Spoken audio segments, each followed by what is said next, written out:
Hello students, यह video मैं 10th class NIOS के पेंटिंग सब्जेक्ट के लिए बना रही हूँ, जिसका पेपर कोड 225 है। आज हम चैप्टर 2 पढ़ेंगे, जिसका नाम है 7वीं से 12वीं शताब्दी तक कला का इतिहास तथा मूल्यांकन। गुप्त काल के बाद का समय भारतीय इतिहास में मंदिर वास्तुकला तथा मूर्तिकला की प्रगति का युग कहलाता है। चैप्टर 1 में हमने गुप्त काल तक कला का इतिहास पढ़ा था। इस चैप्टर में हम गुप्त काल के बाद कला का इतिहास पढ़ेंगे, जिसमें मंदिर वास्तुकला मतलब मंदिर आर्किटेक्चर, टेम्पल आर्किटेक्चर तथा मूर्तिकला स्कल्पचर की प्रगति। इस युग को मंदिर वास्तुकला तथा मूर्तिकला की प्रगति का युग कहते हैं। पल्लव चोल नॉर्थ में, साउथ में होयसल, दक्षिण में होयसल तथा पूर्व में पाल, सेन और गंगेज वंशों ने इस प्रगति को सहेजा तथा इसे प्रोत्साहन दिया। इसका मतलब है ये सारे वंश थे जो इस टाइम पे चल रहे थे, और इन सभी वंशों ने, राजशाही वंशों ने मंदिर वास्तुकला तथा मूर्तिकला की प्रगति में अपना योगदान दिया और उसको प्रोत्साहन दिया, इनकरेज किया। दक्षिण में महाबलीपुरम अथवा मामल्लपुरम में पंचरथ तथा मंडप ढांचे देखने को मिलते हैं। महाबलीपुरम एंड मामल्लपुरम दोनों तमिलनाडु में है। यहाँ पे हमें पंचरथ और मंडप ढांचे देखने को मिलते हैं, जो कि मंदिर की वास्तुकला के ढांचे हैं। जहाँ पल्लव तथा उनके विरोधी पश्चिमी चालुक्य, पल्लव और चालुक्य दोनों राइवल्स थे, वो वास्तुकला संबंधी क्रियाओं के लिए याद किए जाते हैं, दोनों पल्लव और चालुक्य। और जो चोल और होयसल हैं, वो अपने मंदिर संबंधी शिल्पकला मतलब पत्थर में खुदाई करते हैं के लिए हमेशा याद किए जाएंगे। चोल कलाकार कांसे की ढलाई द्वारा धातुओं की मूर्तियों में शरीर की लयात्मक गति को दिखलाने के लिए की कला में सबसे आगे थे। तो चोल जो है वो कांसे मतलब ब्रोंज की धातुओं की मूर्ति, ब्रोंज धातु की मूर्तियां बनाते थे और उसके लिए जाने जाते हैं। अपनी कला से उन्होंने कांसे की मूर्तियां और धातु की जटिल मूर्तियां बनाई हैं। तो कांसे और धातु, कांसा भी एक धातु है और अन्य धातुओं की जटिल मूर्तियां बनाई है, मतलब अच्छी मूर्तियां बनाई है, पक्की मूर्तियां बनाई हैं। चोल वंशीय शासकों ने दक्षिण में बहुत से प्रसिद्ध मंदिरों का निर्माण कराया। इनमें गंग कोड़ाचोलापुरम मंदिर तथा बृहदेश्वर मंदिर सबसे अधिक महत्वपूर्ण और विशिष्ट है। सो गंग कोड़ाचोलापुरम मंदिर और बृहदेश्वर मंदिर, जो कि तमिलनाडु में है, ये दोनों ही चोल शासकों के सबसे ज़्यादा फेमस मंदिर हैं। ये मंदिर अपनी सरलता, स्मारक की विशालता तथा राजसी गुणों के लिए प्रसिद्ध हैं। तो ये चोल शासकों ने जो मंदिर बनाए उनके फीचर्स हैं, और इस तरीके के क्वेश्चन आपको आ सकता है कि चोल शासकों ने जो मंदिर बनाए उनके फीचर्स बताइए, उनकी विशेषताएं बताइए। तो आप ये पॉइंट्स लिख सकते हैं यहाँ से। फिर होयसल की बात करें तो होयसल जो थे, होयसल कला भी बहुत महत्वपूर्ण थी।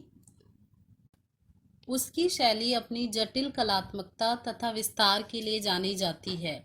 इसका मतलब है होयसल जो शैली है, होयसल कला है, वो अपनी जटिल मिक्स्ड जो है उनका टाइप था, और विस्तार मतलब डिटेल के लिए जानी जाती है। होयसल राजाओं के शासन के दौरान बहुत सारे मंदिर परियोजनाओं को साकार रूप दिया गया। इस युग में निर्मित मंदिरों की विशेषता यह है कि मंदिर की शिल्पकला एवं वास्तुकला में अच्छा समन्वय किया गया है। तो वास्तुकला और शिल्पकला मतलब मूर्तिकारी और जो आर्किटेक्चर है, दोनों का सामंजस्य अच्छा बिठाया गया है। तो मेल जोल करके इस तरीके से बनाया गया है कि दोनों एक दूसरे को कॉम्प्लीमेंट दे रहे हैं। तो ये हो गया, हमने बात कर ली चोल और होयसल के बारे में। अब है गंग वंशीय शासकों ने पूर्वी भारत में, ईस्ट में, गंग वंशीय जो थे, जो राजा लोग थे, वो पूर्वी भारत में थे, और वहाँ पे उन्होंने मंदिर निर्माण की विभिन्न परियोजनाएं प्रारंभ की। इन मंदिरों में उड़ीसा के मुक्तेश्वर मंदिर, लिंगराज मंदिर तथा राजा रानी मंदिर विशिष्ट रूप से स्मरण किए जाते हैं। तो मतलब ये तीन जो है वो सबसे इम्पोर्टेंट मंदिर है जो गंगवंशीय राजाओं ने बनाए थे। और इसी युग में एक प्रसिद्ध भारतीय मंदिरों का निर्माण कई प्रसिद्ध भारतीय मंदिरों का निर्माण किया गया, और जिसके उदाहरण हैं कांचीपुरम जो कि तमिलनाडु में है, Chennai that is also in Tamil Nadu, Bhubaneswar Odisha, Bankura जो वेस्ट बंगाल में, तथा बेलूर बेलूर कर्नाटका में, एवं हेलेविड हेलेविड भी कर्नाटका में है। तो ये सारे मंदिर जो थे इस टाइम पे ही बने थे, जो कि बहुत ही प्रसिद्ध मंदिर हैं। इस युग तक कलाकार खुदाई तथा अन्य कलाओं में बहुत प्रवीण और निपुण हो गए थे। तो उन्होंने महारत हासिल कर ली थी इसमें, खुदाई में और कलाओं में।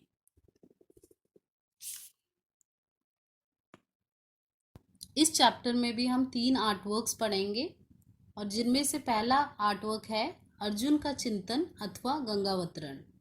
तो शीर्षक हो गया अर्जुन का चिंतन अथवा गंगावतरण।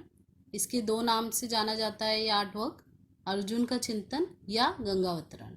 माध्यम मतलब मीडियम, किस चीज़ पे बनाया गया, पत्थर पे बनाया गया। समय पल्लव काल 7वीं शताब्दी 7th सेंचुरी AD। उपलब्धि स्थान कहाँ मिला है, मामल्लपुरम चेन्नई जो कि तमिलनाडु में है। आकार क्या है, 91 बाय 152 फीट, लगभग इतना है ये। शिल्पकार या कलाकार अज्ञात, अननोन, आर्टिस्ट अननोन है इसका। नाउ फीचर्स, इंपॉर्टेंट फीचर्स क्या हैं इसके, अर्जुन का चिंतन अथवा गंगावतरण के इंपॉर्टेंट फीचर, इस आर्टवर्क के इंपॉर्टेंट फीचर हैं।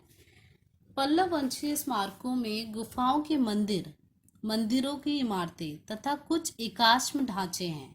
तो पल्लव वंश में हमें टाइम में हमें क्या क्या मिलते हैं, गुफाओं के मंदिरों की इमारतें बिल्डिंग्स, और एकाश्म मतलब कुछ सिंगल ढांचे भी हमें मिले हैं। मामल्लपुरम में प्राप्त ये वास्तुकला एक महत्वपूर्ण नमूना है। तो पल्लव वंशीय शासकों का यह आर्किटेक्चर एक महत्वपूर्ण नमूना है उनके काम का। यह भू आकृति 2 शिलाखंडों पर उभरी है, 2 पत्थरों में बनाई गई है। यह मूर्ति यद्यपि एक रूप समतल नहीं है, फिर भी उसकी प्रस्तुति स्पष्ट तथा स्वाभाविक एवं सहज, सिंपल है और संपूर्ण है, कंप्लीट है, और एक प्रवाह में है, मतलब एक फ्लो में है। इस मूर्ति में विभिन्न आकार के मनुष्य तथा पशुओं को एक झुंड के रूप में दिखाया गया है। तो आप देख सकते हैं पिक्चर में कि बहुत सारे जानवर दिखाए गए हैं, बहुत सारे मनुष्य दिखाए गए हैं जिनका आकार अलग अलग है, बट इनको एक झुंड में दिखाया गया है। इसमें देवता, अर्ध देवता, योगी सभी को उड़ते हुए दिखलाया गया है। 2 शिलाखंडों के बीच एक दरार है, आप देख सकते हैं एक दरार है, मतलब 2 शिलाखंड जो पत्थर हैं वो डिवाइड हो रखे हैं एक दरार की वजह से। उसमें दिखलाई गई सभी आकृतियां इसी दरार की ओर देखते हुए खोदी गई हैं। तो सारी जो आकृतियां हैं, सारे जो लोग और सारे जानवर हैं वो इसी तरफ देख रहे हैं, इसी दरार को देख रहे हैं। इस उभरी हुई मूर्तिकला के ऊपरी हिस्से में काफी गतिविधियां तथा शक्ति का प्रदर्शन है। ऊपर वाले पार्ट में आप देखेंगे वहां पे गतिविधियां हो रही हैं, एक्टिविटीज हो रही हैं और शक्ति दिखाई गई है, परंतु नीचे के हिस्से में जीवन में सब कुछ शांत प्रतीत होता है। तो योगिक पोस्चर्स दिखाए गए हैं, एकदम पीसफुल लग रहा है नीचे वाला पार्ट। इसमें दिखाए गए योगियों को ध्यान मग्न अवस्था में दिखाया गया है। कुछ विद्वानों ने इस उभरी हुई मूर्तिकला को गंगावतरण का नाम दिया, जिसमें शंकर जी को पृथ्वी पर आती गंगा की धारा के प्रभाव को अपनी जटाओं में रोकते हुए दिखाया गया है। तो कुछ लोग इसको अर्जुन का चिंतन कहते हैं और कुछ लोग इसको गंगावतरण कहते हैं। ये कहा जाता है कि जो शंकर जी थे उन्होंने गंगा की धारा के प्रवाह को डिवाइड करने के लिए, क्योंकि वो धरती के ऊपर गिर रही थी, पृथ्वी के ऊपर गिर रही थी, तो उसको डिवाइड करने के लिए अपनी जटाओं में समा लिया था, तो इसीलिए उसको नाम दिया गया है गंगावतरण। उस दरार के दाहिने ओर एक चतुर्भुजी आकृति दिखाई गई है। आप देख सकते हैं दाहिने ओर दरार के दाहिने ओर, हमारे लेफ्ट।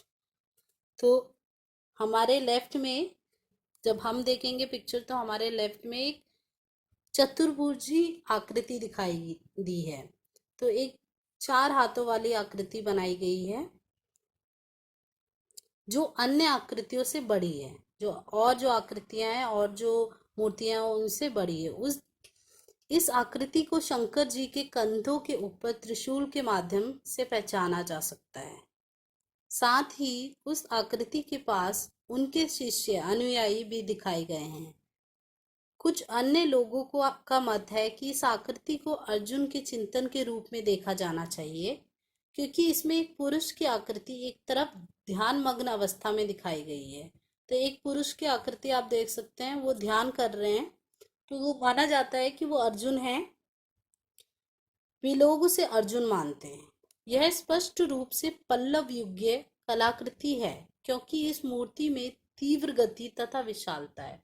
तो ये फीचर है पल्लव युग की कला का, कि विशालता होती है उनमें और तीव्र गति होती है। मूर्ति में पशुओं की विभिन्न विशेषताओं को दर्शाया गया है, जो उस युग के कलाकारों की गहन और शोधपरक दृष्टि का परिचायक है। इसका मतलब है कि कलाकार जो थे उस युग के, उनकी जो डिटेल्ड स्टडी था उसको दिखाती है ये मूर्ति, क्योंकि इस मूर्ति में उन्होंने इस तरीके के चित्र बनाए हैं, इस तरीके की कलाकृतियाँ बनाई हैं जिसमें कि उन्होंने दिखाया है कि उनकी स्टडी कितनी डिटेल थी। जैसे एक सोते हुए हाथी के बच्चे का चित्र, बंदरों की आकृति, हिरन का नाक खुजाना, सभी कुछ कलाकार की सूक्ष्म दृष्टि के उदाहरण हैं। आकृतियों की कोमलता तथा उनकी गोलाई कलाकार की कुशलता के उदाहरण हैं। कितने सक्षम थे कलाकार। दीर्घ काल से दक्षिण में ये कलाकृति है जो भारतीय वास्तुकला की महान कृति मानी जा रही है। तो इस कलाकृति से कुछ आपको क्वेश्चंस आ सकते हैं, जैसे अर्जुन का चिंतन कहाँ स्थित है, तो ये मामल्लपुरम चेन्नई तमिलनाडु में स्थित है। किसके राजवंश में यह उभरी हुई मूर्तिकला बनी थी, तो पल्लव काल में यह बनी थी। अर्जुन का चिंतन का दूसरा नाम क्या है, तो अर्जुन के चिंतन का दूसरा नाम गंगावतरण है। इस उभरी हुई मूर्तिकला का माप क्या है, तो ये 91 बाय 152 फीट है लगभग। इस तरीके के छोटे छोटे क्वेश्चंस आपको आ सकते हैं इस आर्टवर्क से। फिर हमारा दूसरा आर्टवर्क है गोवर्धन पर्वत को उठाते हुए कृष्ण। शीर्षक क्या हो गया, गोवर्धन पर्वत को उठाते हुए कृष्ण। माध्यम क्या है, मीडियम पत्थर। समय होयसल काल। उपलब्धि स्थान बेलूर में मिला है ये, बेलूर जो कि कर्नाटक में है, प्रेजेंट डे कर्नाटका। आकार इसका 3 फीट का है। कलाकार अज्ञात है। अब सामान्य विवरण, मतलब इसके कुछ इम्पॉर्टेंट फीचर्स। होयसल युग में मंदिर वास्तुकला बहुत प्रचलित थी। तो ये हमने पहले भी इंट्रोडक्शन में पढ़ा कि होयसल जो है वो अपनी मंदिर वास्तुकला के लिए जाने जाते हैं। विस्तृत मंदिर वास्तुकला के अतिरिक्त प्रत्येक मंदिर में मूर्तियों की वास्तुकला में आंतरिक सजावट की जाती थी। तो पूरे मंदिर में तो सजावट की ही जाती थी, और हर मंदिरों में जो हर मूर्तियां थी, सारी मूर्तियां थी, उनमें भी सजावट की जाती थी। दक्षिण के एक प्रसिद्ध राजवंश के नाम के आधार पर होयसल शैली का नाम पड़ा। तो ये दक्षिण के साउथ की एक प्रसिद्ध रूलिंग डायनेस्टी थी, होयसल डायनेस्टी, उन्हीं के नाम पे इस शैली का नाम पड़ा है, जिसको हम होयसल शैली कहते हैं। इस राजवंश का उदय 11वीं सदी के मध्य से हुआ और इसका अंत 14वीं सदी के मध्य में माना जाता है। तो 11वीं से 14वीं सदी के बीच में ये होयसल डायनेस्टी थी। आजकल की हेलीब्रिड नामक शहर को होयसल वंश की राजधानी माना जाता है। तो ये भी कहाँ है, कर्नाटका में। इस शहर का नाम द्वार समुद्र था। पहले इस शहर का नाम द्वार समुद्र था। होयसल शैली अपने में अपूर्व तथा अति विशिष्ट है, डिफरेंट है। बेलूर में होयसल के मुख्य आदिकालीन मंदिर मिलते हैं, पुराने मंदिर मिलते हैं बेलूर में, जो कि कर्नाटका में है। तो बेलूर में ही ये भी हमें मिला है, गोवर्धन पर्वत को उठाते हुए कृष्ण। होयसल मूर्तियों में गहरी खुदाई तथा गहरी तराश की कला देखने को मिलती है। तो तराशा जाता है मूर्तियों को, तो बहुत गहरी छोटी छोटी खुदाई की जाती है, डिटेल्ड। साथ ही इन मूर्तियों में कोमलता तथा शरीर के अंगों की लयात्मकता तथा जटिल दृश्य देखने को मिलते हैं। तो छोटी छोटी डिटेलिंग की जाती है, इसलिए जटिल से जटिल दृश्य देखने को मिलते हैं और लयात्मकता मिलती है, इसमें रिदम मिलता है, फ्लो मिलता है। पत्थर की कोमलता के कारण गहरी कटाई सफल हो पाती है। तो छोटी से छोटी कटाई सफल की हो पाती है क्योंकि पत्थर जो है वो कोमल है। जटिल दृश्यों की कटाई सरल हो जाती है। तो पत्थर की कोमलता के कारण जो जटिल दृश्य हैं, जो कठिन दृश्य हैं, वो भी सरलता से बन जाते हैं, उनकी कटाई सरल हो जाती है। कृष्ण की मूर्ति क्लिष्ट और सूक्ष्म होयसल नक्काशी का सर्वोत्तम उदाहरण है। तो जो ये कृष्ण की मूर्ति है वो क्लिष्ट और सूक्ष्म होयसल नक्काशी का सर्वोत्तम उदाहरण है। मतलब कठिन और सूक्ष्म डिटेल्ड नक्काशी, नक्काशी को इंग्लिश में हम कार्विंग बोलते हैं, उसका सर्वोत्तम उदाहरण है। समस्त घटना को अलग अलग परतों में दिखाया गया है। कृष्ण को मध्य में रखकर मुख्य पात्र दिखाया गया है तथा अन्य विभिन्न परतों पर पशु तथा अन्य मनुष्यों को दिखाया गया है। इस तरीके से एक मनोरंजक कथानक जैसा बनाया गया है कि एकदम ये हमें एक स्टोरी बता रही है पूरी पिक्चर। कृष्ण को यद्यपि नायक के रूप में दर्शाया गया है, हीरो नायक, तथापि इस सारे दृश्य में उनके खड़े होने की मुद्रा तथा उनके अंगों की लयात्मकता से सारे संयोजन में एक कोमलता का आभास होता है। तो जैसे वो खड़े हैं, जिस तरीके से वो खड़े हैं और जिस तरीके से उनके अंग को दिखाया गया है, तो ये पूरी मूर्ति को एक लयात्मकता दे रहा है। पशुओं की का सजीव चित्रण बहुत ही रोचक और आकर्षक लगता है। तो पशु इस तरीके से बनाए गए हैं जैसे कि वो सजीव हैं, जीवित हैं। स्त्रियों के भारी स्तन तथा नितंब स्तन, ब्रेस्ट, नितंब बट्स, गहनों का अलंकरण तथा विशिष्टतापूर्ण भारतीय केश विन्यास के साथ यह संयोजन होयसल शैली का विशिष्ट उदाहरण माना जाता है। जैसे स्त्रियों को दिखाया गया है, उनकी विशेषताओं को उभारा गया है, तो ये जो होयसल शैली का विशिष्ट उदाहरण है। इसमें उन्होंने अपनी सारी जो भी उनकी शैली के इम्पोर्टेंट फीचर्स थे उनको दिखाया गया है।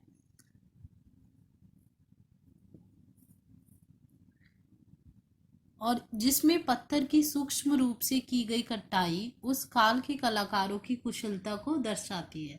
तो एक चीज और है कि पत्थर की जो कटाई की गई है वो सूक्ष्म रूप से, छोटी छोटे रूप से बहुत डिटेलिंग की है, तो सूक्ष्म रूप से भी कटाई की गई है। तो ये उस टाइम के जो कलाकारों की है उसकी, उनकी कुशलता को, उनकी एबिलिटी को दिखाता है कि वो इस तरीके का काम कर सकते थे। इसमें से भी कुछ क्वेश्चंस दिए गए हैं बुक में। पहला क्वेश्चन है, होयसल युग के किसी एक मंदिर के स्थान का नाम बताइए। तो मंदिर के स्थान का नाम बताना है। तो बेलूर, यहाँ पे बेलूर है, बहुत सारे और भी जगह दी गई हैं। तो होयसल युग में कहाँ कहाँ मंदिर बने थे, तो आप यहाँ पे बेलूर लिखेंगे। हेलीबीड का पूर्व का नाम क्या था? हेलीबीड का पूर्व का नाम द्वार समुद्र था। उसके बाद होयसल राजा कब शक्तिशाली हुए? होयसल राज्य कहाँ था? जिस मूर्ति का जिक्र किया गया है उसे कहाँ पाया गया? इस तरीके के क्वेश्चंस बनते हैं इसमें से। तो आप इनको प्रैक्टिस कीजिए, के आंसर्स लिखिए और याद कीजिए। अब हमारा तीसरा आर्टवर्क है कोणार्क की सुरसुंदरी। शीर्षक क्या है? कोणार्क की सुरसुंदरी। माध्यम है पत्थर। समय गंग राजवंश, जो कि 12वीं शती में बनाई गई है।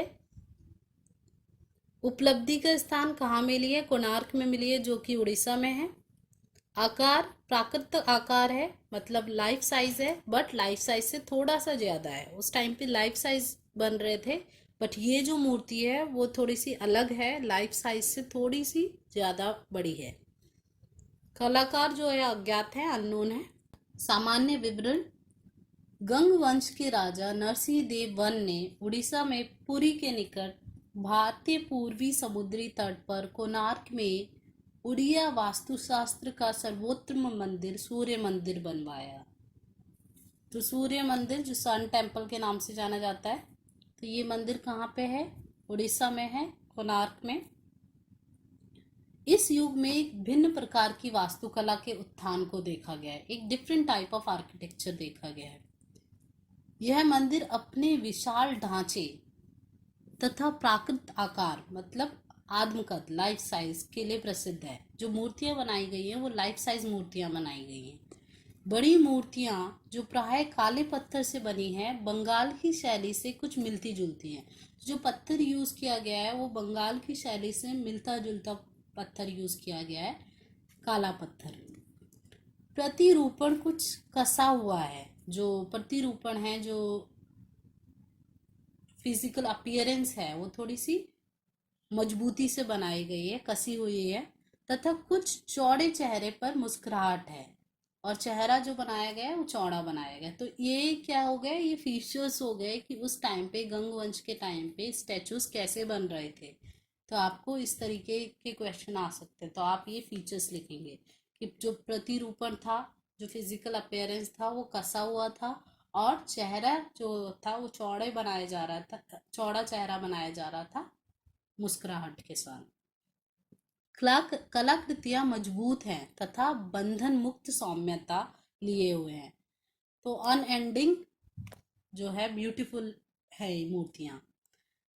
मंदिर की मूर्ति मंदिर के सौंदर्य तथा सूरज संपन्नता में वृद्धि करती है। जो उसकी सौंदर्यता है उसमें वृद्धि कर रही है जो मूर्तियां हैं, क्योंकि मूर्तियां इस तरीके से बनाई गई हैं जो मंदिर की सौंदर्यता को बढ़ा रहे हैं।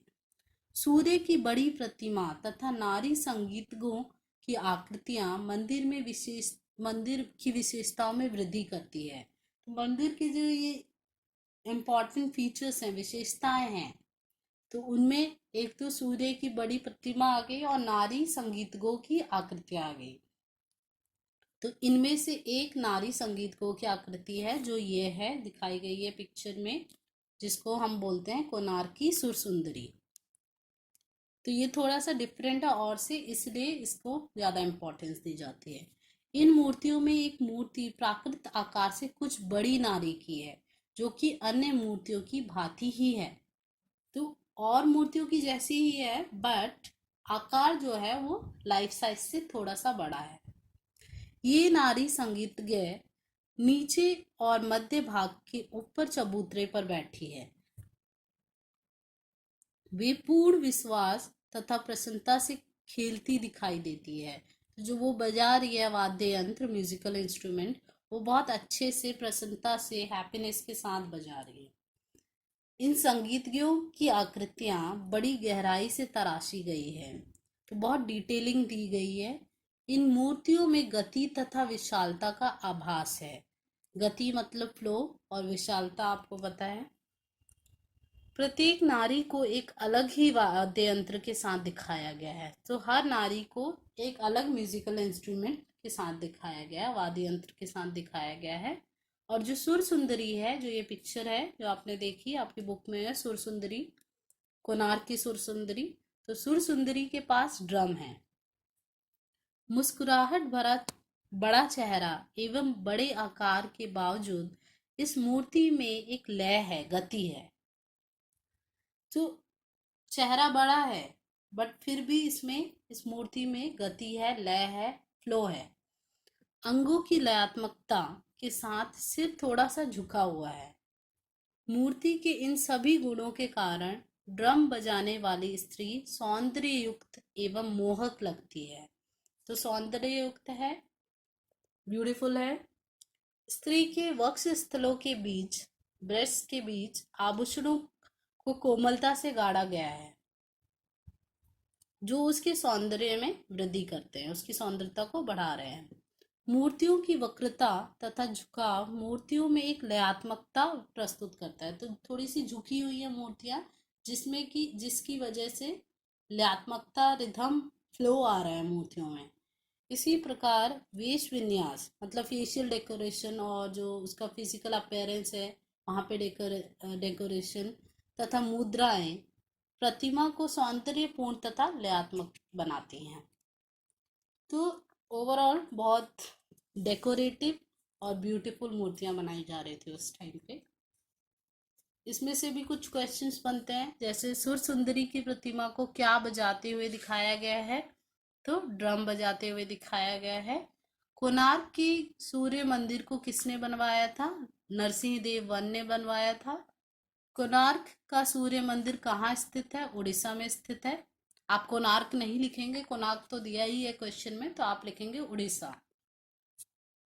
यह प्रतिमा किससे बनी हुई है? तो मीडियम क्या है? पत्थर है। कोणार्क का सूर्य मंदिर किस राजवंश से संबंधित है? तो गंग राजवंश से संबंधित है। So this is the end of the chapter. आप रिवाइज कीजिए चैप्टर, वीडियो दोबारा देखिए और चैप्टर को अच्छे से पढ़िए, सारे क्वेश्चंस प्रिपेयर कीजिए। All the best.